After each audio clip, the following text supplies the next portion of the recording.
But like we said in the first podcast, it really is just fear. We are so scared that people will judge us, or we will be seen to look stupid, or later on, like I did, I'll look back in my content and I'll cringe at the sight of my content. I'll be like, what a dick. What was I doing? But guys, honestly, if you want to step out of the circumstances you're in now, you have to put yourself out there. And you know what? No one ever feels ready. I don't feel ready. Every time I just made a video and I put it on Instagram, I felt so terrified. I'm like, but I don't know everything about the wrist, and it's a wrist thing, and what if I get it wrong and I haven't spoken about all the injuries? But I just put it out there.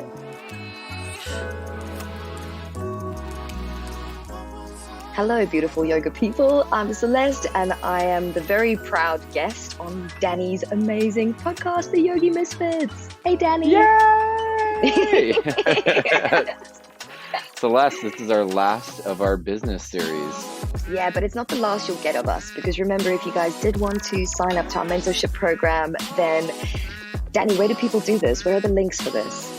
Well, first off, you better do it quick, because since we announced it already in the last couple of episodes, people are already, I think we only have a couple of spaces left, but I have the information up on my website.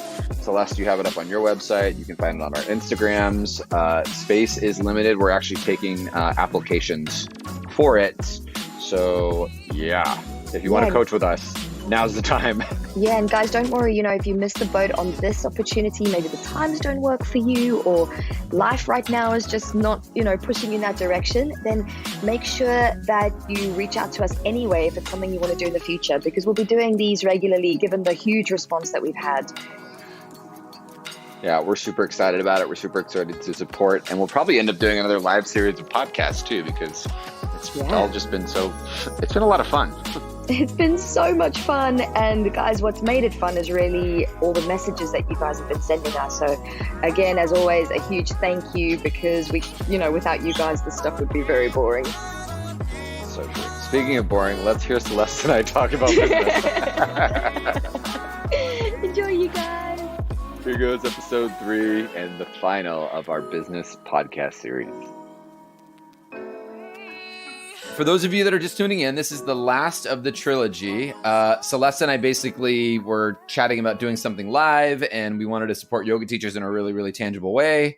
So this is it. So we took a bunch of requests and got a bunch of questions that you guys had sent in for the business of yoga. So we want to touch a little more about that. Week 1, what did we talk about week 1, Celeste? We spoke about our muse, our avatar. We spoke about the fear that keeps holding us back. Yep. We went a little bit into hardware, mailing list, kind of growing our tribe last week.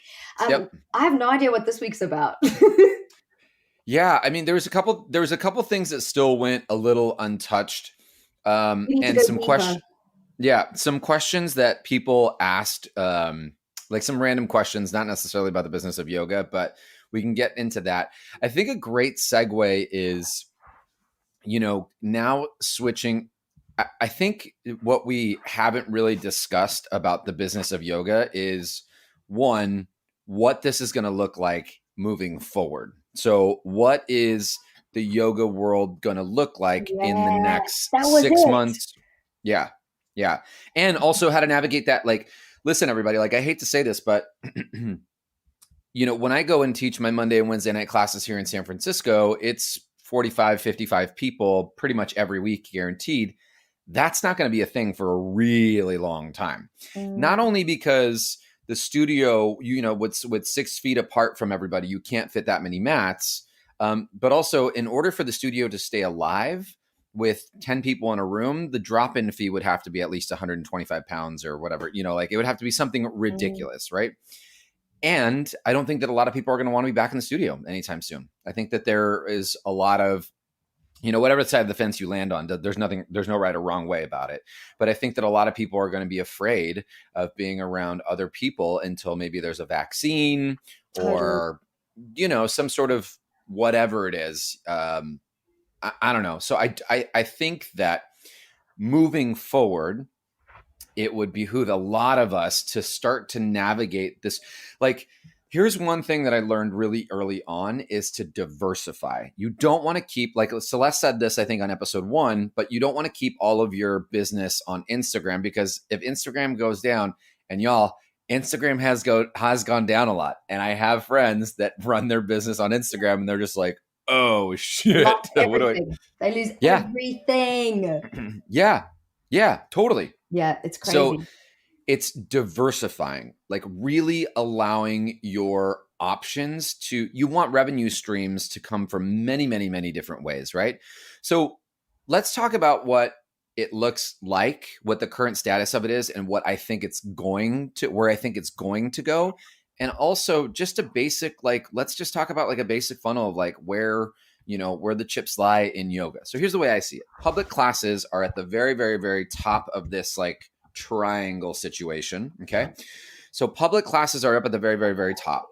And then after public classes is where you start to break down to like workshops, we'll say workshops and immersions in that next little tier, right? So you pull your people from your public classes to your, you know, your workshops where they spend a little more time with you. And then kind of in that subset, there's privates, corporates, and special events kind of deal, where the price tag goes up a little bit higher. Mm-hmm. And then after that, it's retreats, trainings, and then anything else that's like specialized on top of that. Now that world existed really well when we could be in front of a ton of people all the time. That's not necessarily a thing anymore. Mm-hmm. However, I do still think that there's a big opportunity for people to run workshops online, like as you know, like it's an open space, and if anything, you know, there's actually a lot more people to invite into the situation because and less overheads. And you're not paying a studio. It's going straight into your pocket. Yeah. So there's so much potential. I personally think that a lot of good can come from this. I mean, I've been preaching, guys, you need to have multiple streams of income since I wrote my book, The Yoga Mentor, a long time ago. I mean, that book is really out of date now, but some of the things that ring true in there is like you need an email list and you need to have multiple streams of income. I'm sorry, but you know, everyone's like, oh, I've got a yoga business. No, you have a job because you have to be present to earn that money. And, you know, if you can just get your creativity fired up and get your passion fired up into a thing and create a product. Guys, I am so regretful because I remember at the start of my journey, I decided I'm going to make some yoga products, put myself in front of the camera, and I was like, hi guys, you know, and I made all these videos. And then what happened was I was so dumb. I edited it and I was like, okay, I'm going to put it on my website today. And I was like, I'm going to go to sleep and I'm going to wake up tomorrow and I'm going to be rich.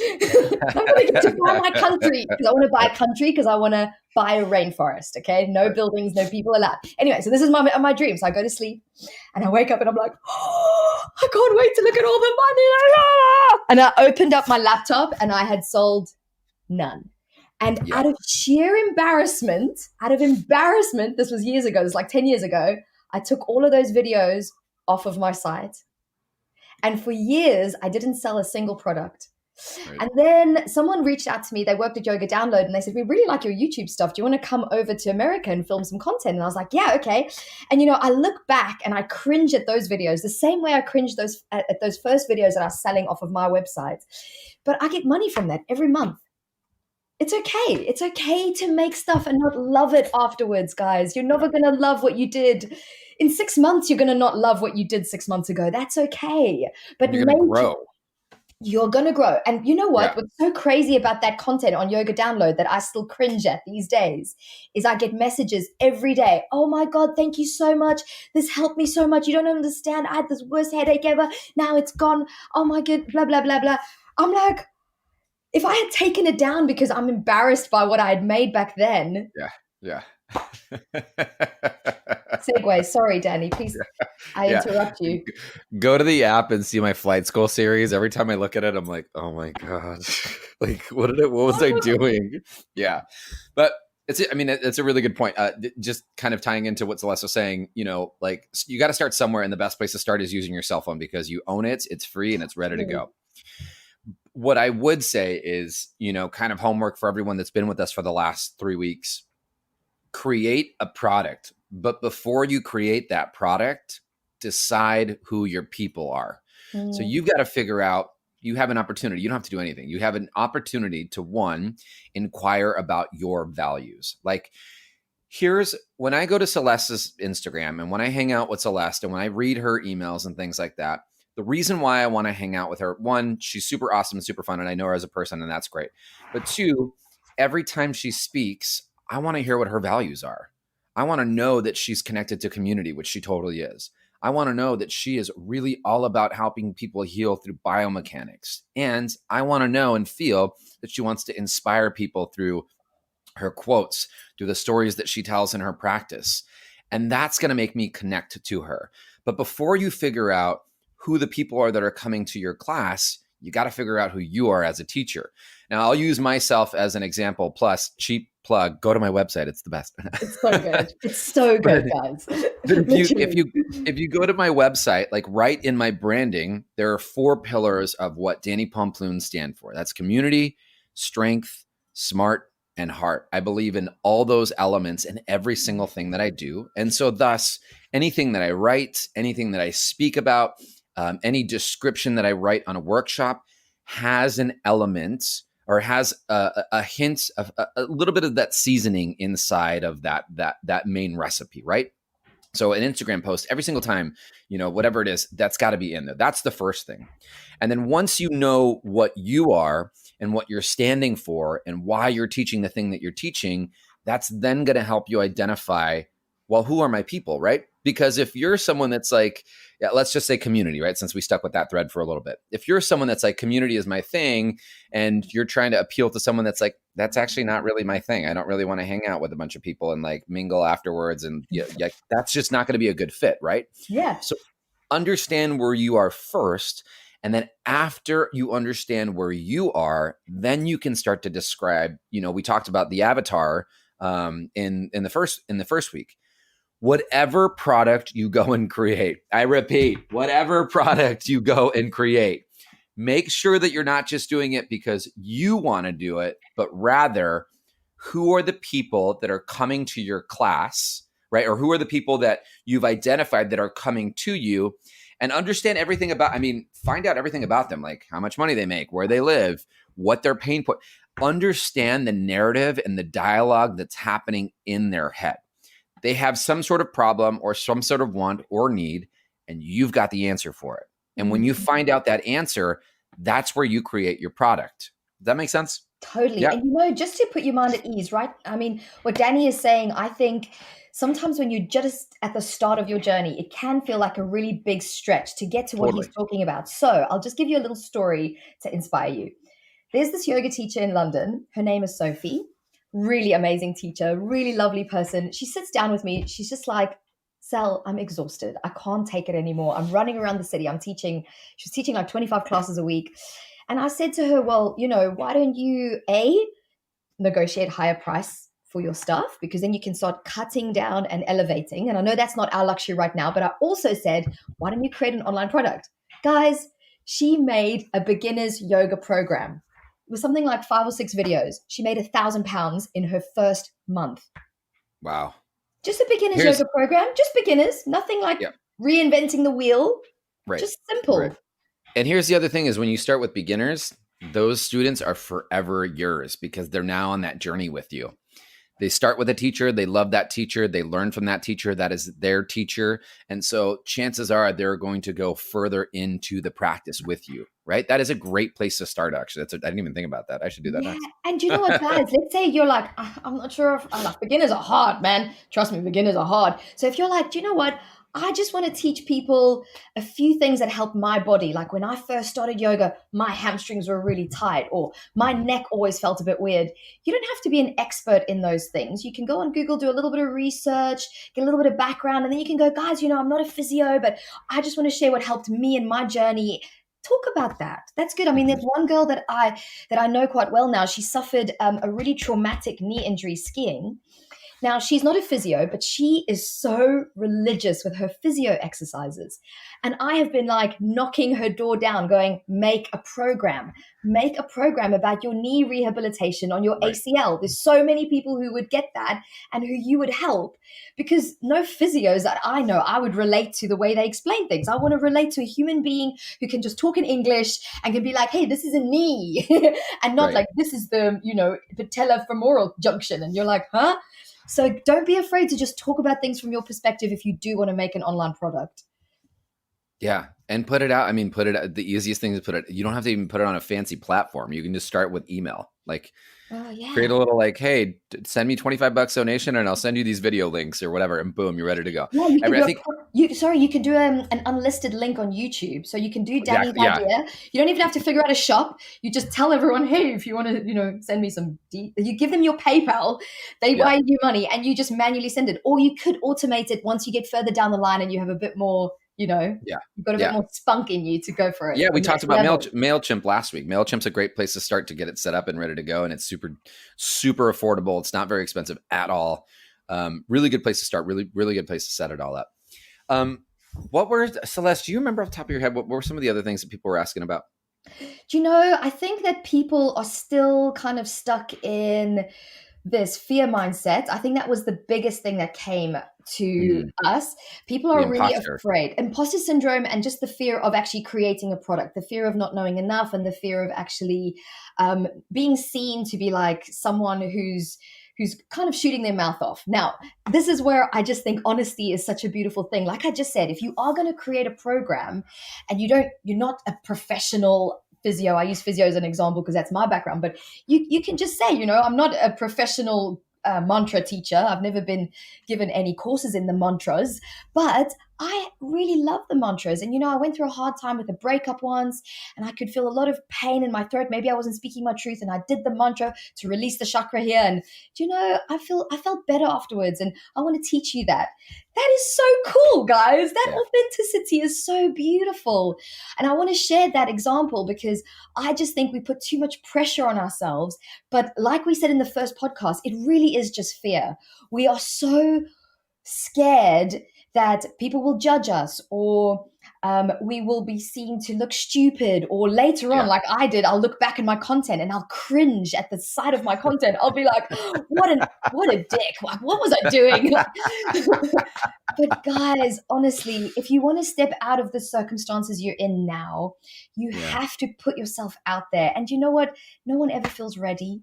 I don't feel ready. Every time I just made a video and I put it on Instagram, I felt so terrified. I'm like, but I don't know everything about the wrist, and it's a wrist thing, and what if I get it wrong and I haven't spoken about all the injuries?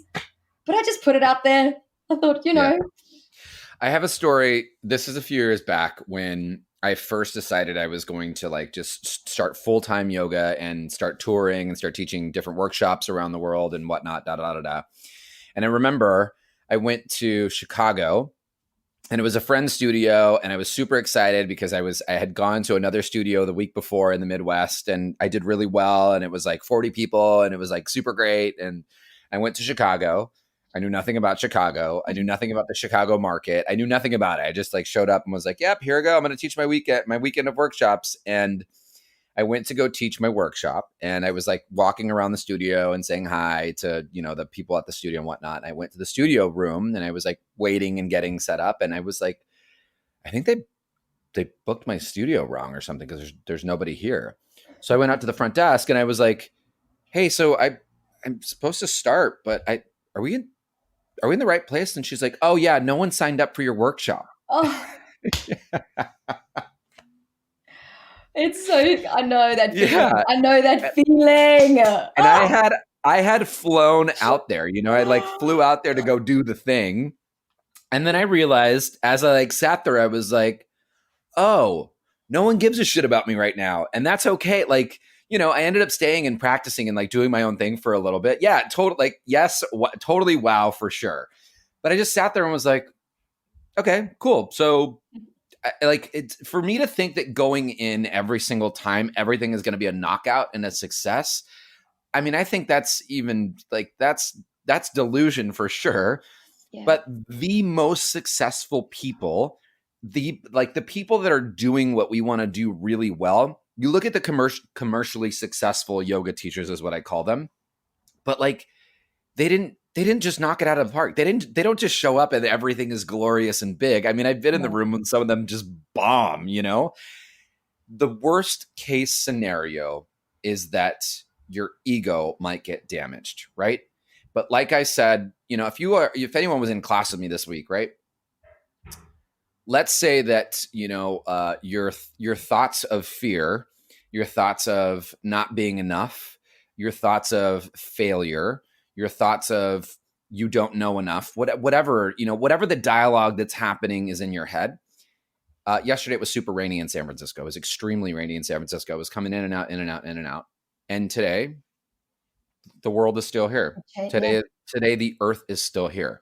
These thoughts that come and go, right? These thoughts that I'm not going to be enough, that what happens if no one shows up to my workshop? I flew out to fucking I've had that Chicago. as well. I flew to Scotland and I was like, Yeah. yeah. And guess what? It's probably going to happen again. Yeah, It's probably it's okay. totally going to happen again. Yeah. You know what? It's actually a good thing. Yeah. Because I've met teachers that always have like the high numbers and they just get like so like, you know, and actually it's quite good when something like that happens and you're like, oh yeah, okay, I'm just human. This guy. No, this guy. You're not like that. I don't believe it. I totally get tripped. You know, like 10 years later, I still get tripped up on numbers. My thought was, I was going to say like, these thoughts are going to come and go like the rain do, you know, but you're still the earth, you know, and the earth is still here and you are still grounded. And if that conversation is happening, there might be a little bit of work that, you know, needs to happen inside of that. That has nothing to do with the outer realm of the workshop and whatever it is that you're offering. That has to do with some loving on the inside. And that's okay too. You know, like being able to have that conversation with yourself so that you can show up and be okay with that. Like it's all going to be good. Yeah. Like you're going to fail, accept that. You're going to bomb on some stuff, accept that. It's going to happen. Totally. And you know, Danny, I think that actually you said that the worst thing that can happen is, you know, you bruise your ego. But you know what I think? I think that's the second worst thing that can happen, because the worst thing is that you don't do it at all. And you just stay in your comfort zone and you're like, I was just always too afraid and I wasn't ready. And so I just stayed in my comfort zone. And then you know what? You're going to get to the end and you're going to regret it, man. You're going to regret not just putting yourself out there. And you know what, guys? I have to say it is a risk. I remember when I first started on this journey, I worked so hard. I didn't do anything else other than work. And I'm not saying that was the right thing. I'm not saying you have to work that hard to get anywhere. That's not what I'm saying. What I'm saying is I pushed myself so hard and I kept thinking, I wonder if this is going to work. And you know what? It's okay if it didn't, because the real thing that you have to remember about this process is it's not about what you get at the end of it, but it's about who you become along the journey. And I know that sounds a bit cheesy, but really the growth that you go through as a person, you can't put a price tag on that. And you can't put a numbers of classes in that. You have to experience, and you know, that growth, that is really what's going to help you attract your tribe as well. Yeah. The other, you know, like you brought up something that kind of just struck a chord, but you know, like what Celeste was saying earlier is like, she knows those people that have like big class numbers and then they get, you know, the class numbers dip and it's kind of like a hit. I'll go back to what I was saying earlier about the values. And listen, if there's one thing that I dial in from any of these conversations that we had is knowing your why. And I'll tell you guys a really, really, really honest story. This past year, like I was super vocal about it. I hit burnout really hard. Like, I mean, really, really, really bad, where I had to take some time off and go to the doctor. And like, it was just really a lot. What I realized was that I was doing, right? I was doing yoga. I was doing the most. I was, you know, out there doing this, and this. And I looked back at the end of the summer last year and I had flown, you know, I was in London and I taught at a festival out there and I taught at Wanderlust and I, you know, taught at this festival and I taught at another festival and I headlined this and I got on an online, you know, really well-known online platform and, you know, I had this much of my following and my classes were at this much and blah, blah, blah, blah, blah. Like tick the boxes and I ticked the boxes, right? And at the end of it, and I mean this wholeheartedly, y'all, like it, and not to take away from the experience because I would never take it away. But at the end of it, at the end of this burnout, I checked all of the boxes. I got on online yoga. I got on festival circuits. I got on this. I have a pot, like all the things. And I looked at it and I was like, well, what the fuck did I do all that for? Like, what was the point? You know, I did all these things that I thought I was supposed to do. I won a popularity contest. Like, what? You know, what I lost sight of along the way was why I actually teach and what actually fulfills me in my teaching. I was looking at, you know, example, I was looking at Celeste and so on and so on and so on and so on and so on and so on and so on. And we were all looking at you going, oh, I want to be as good as him. This is the irony of it all. Yeah, I was looking at like, oh, well, this teacher's doing this. Podcast. I don't get to teach at festivals. Right, exactly. I was looking at everybody else being, well, this is what they're doing, so I have to do that too. Oh, they have a huge following on Instagram, so I have to do that too. Yeah. They're doing trainings around the world, so I need to do that too. No, I don't. And at the end of the day, there were some of those things that I really loved, and other of those things that I was like, I didn't want to do that whatsoever. I just convinced myself that I thought that was success. I thought that was success, and that's what I had to do in order to have this, like, you're a really great, strong yoga teacher. Look at you. Yeah. Da, da, da, da. People really love you and admire you, and you're so awesome. I know. I had the same thing. We all go through this. Exactly. I hit the end of it and was like, no, actually, what I really love is having real conversations with yogis. What I really love is sitting in my yoga class, starting maybe 10, sometimes 15 minutes late. I'm the worst. But because we're all sitting there talking about random bullshit. Like that's why I love teaching. I love teaching because I love the connection. Yeah. I love the down to earthness of it. And I want to learn something about the body along the way. Like I want to learn about, you know, something cool along the way. Now, if that happens to be that I teach to 100 people or that happens to that I teach to 2 people, I don't care. Either way, now at this point in the game, I love both equally. I love both equally, and I jive out on both. If anyone's taken my Zoom classes recently, you guys, it literally is like a party. Like it's just me being distracted the entire. I'm like, inhale. Oh my God, dog! Everyone, come look at the dog really quick. You know, I forgot my why along the way, and that's okay, right? Because go read my Instagram post today. I was avoiding something that I didn't want to feel, and so I was, you know, covering that up with, well, this will make me feel good. This will make me feel good versus, oh, what am I actually going through? This is why we do yoga, y'all. We come back to the mat every single time to remember that we're enough, to remember that as we show up today is absolutely perfect. And that no matter how hard we try in studentship or in teachership, there's no first and last place. It's similar to handstand, right? I know tons of people that can press in a handstand and they are the biggest assholes in the whole wide world. Yeah. You know what I mean? It's coming back to your why. It's understanding why you're doing the thing that you love to do. And that is going to be more successful than a packed house, than a whatever. And you can still make some money along the way. Yeah. There's nothing wrong with that. Yeah, totally, guys. And I think I just want to also say, if you have any real questions that you want to ask us, please do hit us up in the comments below. I'm keeping a little eye on it. And I think all the little things that we're sharing with you is really just to show you that, guys, we're human too. You know, at the start, we were scared. I'll tell you this. The people are like, I'll never forget this. I'm in a cafe and this guy comes up to me. He goes, oh, you're Celeste. I'm like, hey, yeah. And I love people. So I'm always like, new person. And he's like, I practiced alongside you in this other teacher's class once. And it was really nice practicing with you. And I said, oh, yes, you have such an amazing practice. And he goes, oh, I'd love to become a yoga teacher. And I'm like, why don't you just do it? And he goes, well, I've got to make sure I do it for the right reasons. I can't get into it for the money. And I was like, no, you can't. But I did. And he's like, what do you mean? What do you mean? And I'm like, well, I was so broke. I had so little money and I had just done my teacher training. And I actually wanted to be a physio, but then I had no money and there weren't enough physio jobs at the time. There was this bottleneck of all the international physios and all the graduates, and they didn't have enough jobs for everyone. So I decided, okay, I'll just teach a little bit of yoga on the side just so I could at least have food money. I wasn't even paying rent to my poor brother. What a legend for putting me up at that time. A legend. I ate all of his food, okay? Poor Albie never had any food in his fridge because I was there scoffing it away. I owe him big time. But I just started yoga just to earn money. Just started teaching just to earn money. And then I Yeah. discovered, actually, I'm not too bad at this. I'm going to keep going with it. But then the fear crept in again when I started teaching workshops. So the first time I started teaching workshops, I taught, now this is not my personality, guys. You have to be authentic to you. I was like, we're going to do workshops on the chakras, the root chakra. It's red. No, I mean, people came, but I have to say I didn't have a lot of stickiness because I wasn't really being authentic to me. And to be honest, I did that because I was just afraid. I thought I had to fit into the yoga box for people to keep supporting my work. Yeah. And then when I discovered that actually, you know, I like to play house music really loud and I like to like dance around like a bit of a nutter every time I do a good handstand, I became a bit more sticky, and that enthusiasm and excitement and exhilaration, that is what became exciting for people to stay with.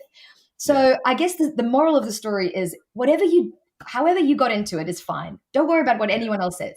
Also, make sure that when you're on the path, you're going to be scared.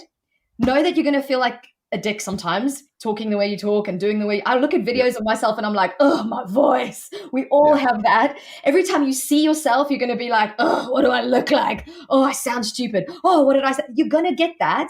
But if you just keep progressing, the real secret to happiness is progress.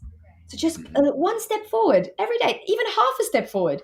Those little incremental steps forward, that's what really gives you happiness. It's not making £1 million tomorrow.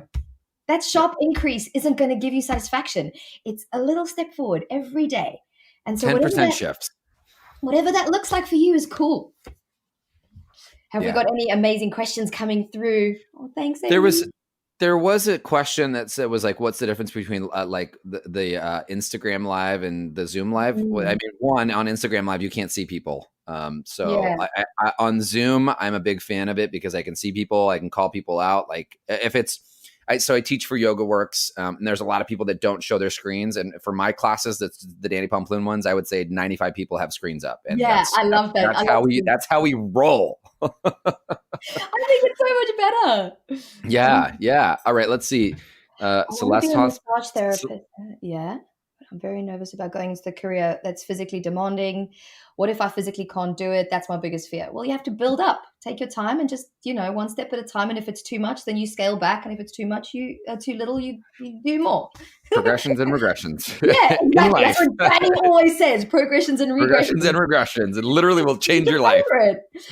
And your teaching. Guys, we're overthinking things too much. If you want to do something, just go and do it. Life is short. Go and do what you want to do. Stop overthinking and coming up with 1,000 reasons not to do something. Make a list of all the reasons you should do it. I enjoy the human body. I love connecting to people. I want to touch human bodies as a massage therapist. Do what you want to do, man. Yep. Sarah had a question about teaching while you're injured. It's really easy don't demo. Like if you're not warm, don't demo. And if you're injured, don't do it. That's pretty simple. Teach to the injury. Yeah. And also you can even get inspiration about the injury, like what kind of rehab exercises are there out on Google? And can you do the rehab exercises weaved into your sequence? Yep. You can learn a lot about injuries, about yourself and your teaching, and you can progress as a teacher through injuries a lot. That's how I learned about the shoulder. I literally learned everything about the shoulder when I ripped this guy out. So what happened? I, for a long time, told people that I fell. And in all actuality, I was just having way too much fun on a snowboarding trip. And I was doing somersaults in the snow. And, one thing led to another and boom. Yeah. Great reason to have a shoulder injury. And you know what, guys, I'm sure all of us have had some kind of injuries in our bodies. And they're actually, as a teacher, I think a positive thing. I think when they happen, they kind of suck a little bit because you can't keep up the same level of practice. But what you discover along the journey is, it's mind-blowing. Injuries are the biggest teachers ever, like the biggest. Is it worth putting classes on YouTube?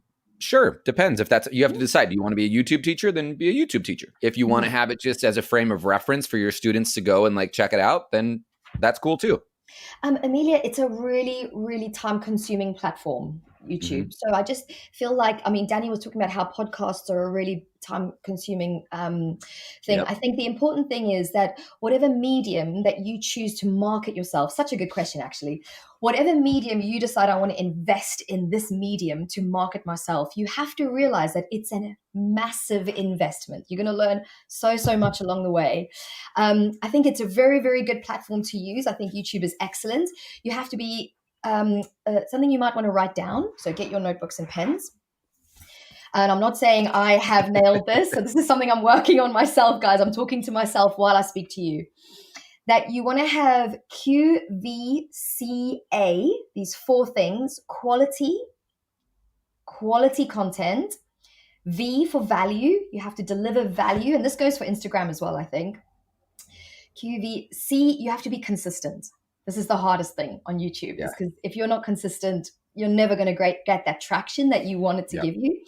And then finally, you need to be authentic. So quality, does it look nice? Has it got nice sound, nice lighting? It doesn't have to be a professional production, but can people see and hear you? Value, how much value are you giving? Consistency, so hard. Anything with consistency is hard. And then finally, be yourself, however wacky and crazy that is. We got, where do you advertise? I personally use Instagram as my platform, and then email marketing. That's the most powerful thing, is email, like using your email list. We discussed emails quite extensively in the last, so I don't want to go into that too much, but I will just say again that YouTube, Instagram, and Facebook are fantastic platforms to market yourself. However, what we have to remember is that we don't own anybody's data. So having an email list is far more powerful than any social media ever could. And I actually know of teachers here in London. It's one teacher in particular. She has a baby Instagram. She's not got anything going on in there. She's a mum. She doesn't want to put time into Instagram. You know, she's got bigger fish to fry. Right. She obviously has a massive list, because her Zoom classes get 150 people every single class. So this lady has got a list. So guys, if I can give you advice, do Instagram if you like Instagram. Do YouTube if you like YouTube, but don't get sidetracked. Don't get blindsided by these platforms. The real success comes from having an email list and you delivering value to those people. Yep. So Any other questions, guys? I feel like what else we get? Yeah, no, bring it. Yeah. Guys, Danny and I are talking about setting up potentially some coaching programs, something where we have like 20 of you, not a very big group, and we kind of jump on a call for a few weeks, once a week or twice a week. And we really touch base with you guys. And maybe Danny takes 10 people and I take 10 people. And obviously we collaborate as a group, but we also have a bit of individual time with our mentors, and to create some kind of connection to you guys. So let us know if you guys think that is something that would be valuable to you guys, because we're thinking that could really serve you guys. Yeah, we were exactly, like a 4-week coaching program, or week 1, we would help you discover your values and then help you discover your avatars. Week 2, we then start to collaborate on what is the program that you are creating.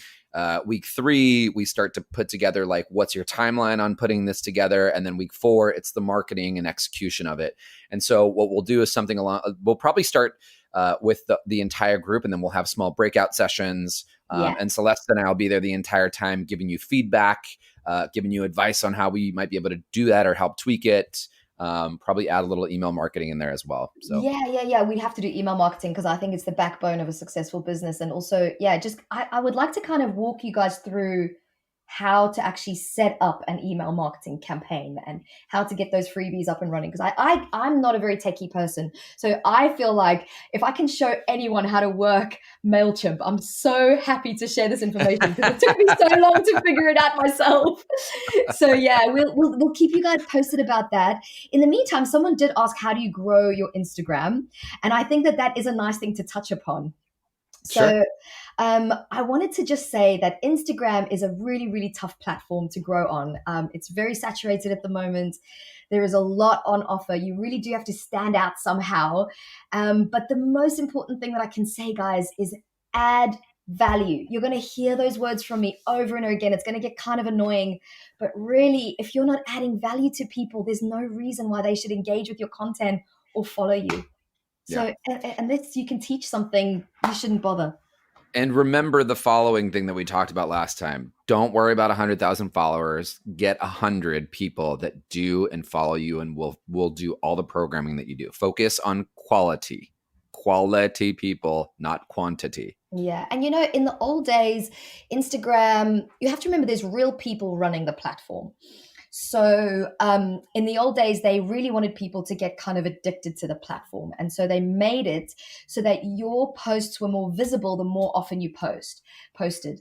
But I think they got quite a hard hit for that strategy in the media. And they definitely did change, because what I'm finding personally for me now, and I think I've heard a few people saying this as content creators, is that actually you posting less but higher quality gets you even higher engagement. They actually want people to spend more time thinking about posting something ultra valuable and only posting once a week and engaging with their content, with the people who are commenting on their stuff or sending them DMs, than someone who's posting every day. And it's just like a little inspirational quote with a pretty photo that just doesn't get the traction that it used to anymore. Yeah. And get to know your people too. I have the 5-3-1 rule, where it's you like 5, comment on 3, send a personal message once. It normally gets you a follower that you've established a connection with. Exactly. And when someone's, if like someone's new to and you see them liking your pictures a few times in a row, send them a DM, and not a DM that's just like a text. Send them a voice note and say, hey, so-and-so, thank you so much for it's so good to connect. Or get on a video. Think about this. Ready? And then just text from Danny, or, hey, thank you very much. Or, hey, thank you very much. I appreciate it. Right?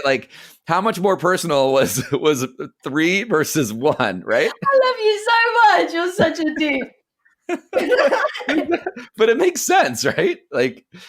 Anyone can text anything these days, right? Totally. And then the voice is really great, and then the picture, you're like, we really miss other people, especially now. So let's definitely make that a little thing, guys. Really connect with your people. If someone comments, reply back. Connect with them. It's so nice that someone's following you. You should be so grateful. Google this thing called how to start a following. No, how to start a movement. How to start a movement on YouTube. And it's basically this guy, he's in a field and he's dancing. Oh, yeah. Like this, but weird. I mean, most people are like, but then one other guy comes up and starts dancing like this. And within minutes, thousands of people, because of the one nutter who was the leader. But really, the leader looked like a crazy person until the first follower. And you know what the leader did? He embraced the first follower. He wasn't like, ugh. He was like, yay, someone to dance crazy with. Yeah. So those of you listening to the podcast right now, we're recording this as a podcast, they're going to think I've totally lost my mind. You guys who are watching me have a bit more of a clue of what's going on. Those of you only listening to the sound, she's crazy. Guys, a couple of questions that came through was, do you battle depression after Zoom class is over? I'm feeling so low after I end the class.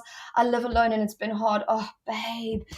Yes, I can definitely speak to that. At the end of it, I'm teaching to an empty room, and that's really hard.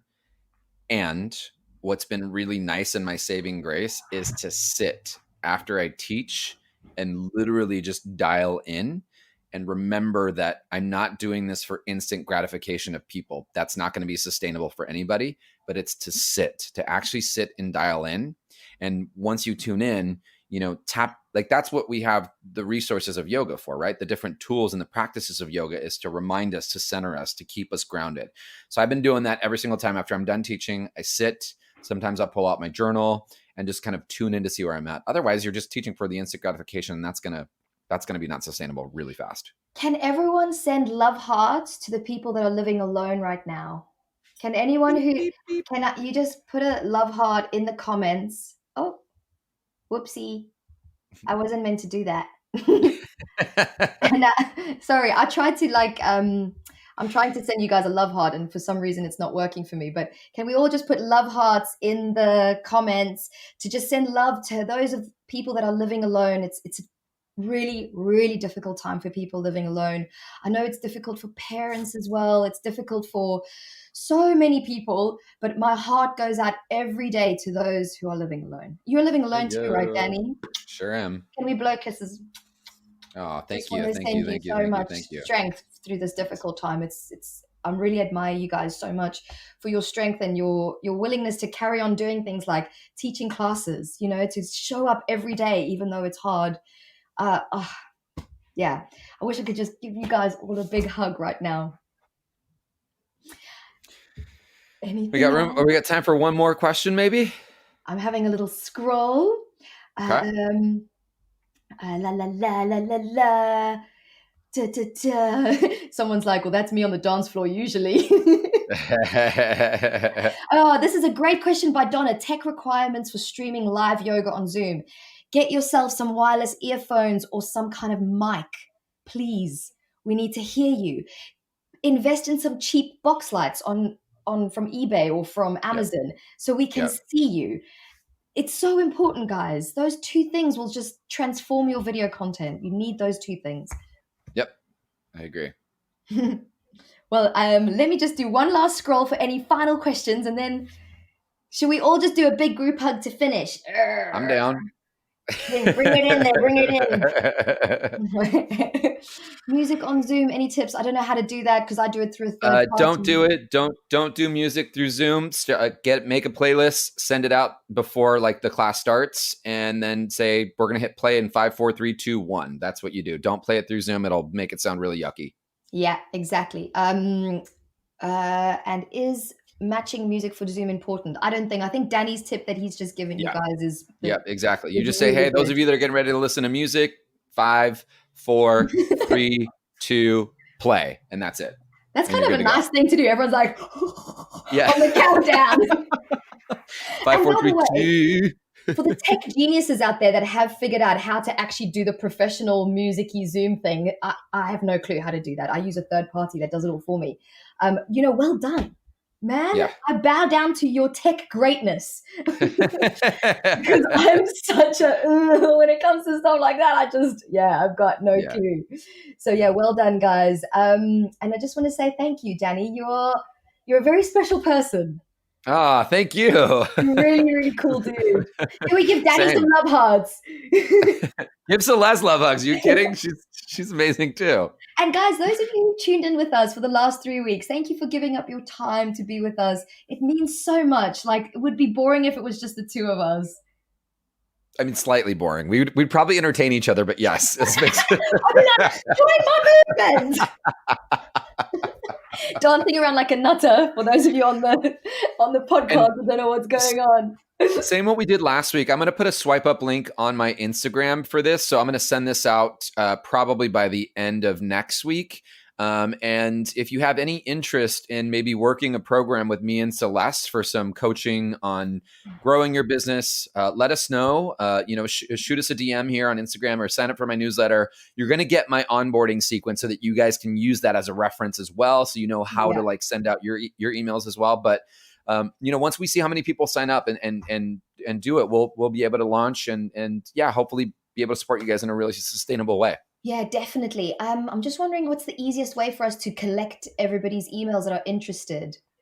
Because I think I'll put a swipe up link after this. You're going to do a swipe up link? Danny's going to put up a swipe up link, guys, because I just want to throw this one really quickly out there. I'm struggling to keep up with all the DMs that I'm getting. So I'm starting to turn kind of rude. I'm like, yes, no. Heart, love heart, thumbs up. Like my messages are really my messages back are quite crap at the moment because I just can't keep up with everything. So please, if you don't hear from me, please know that I'm just trying my best and that I love you guys so much. And any way that we can support you, please do let us know. It via my website on email is the best way if you need. Yeah, totally. Not on a DM on Instagram. Totally. Danny, thank you, my love. Thank you, Celeste. It's been super fun. I'm really glad that we got to do this, and I'm looking forward to us supporting teachers hopefully sooner than later. Hopefully sooner rather than later. Bye, you guys. Lots of love. Bye, everybody. Thank you. Everyone. Bye.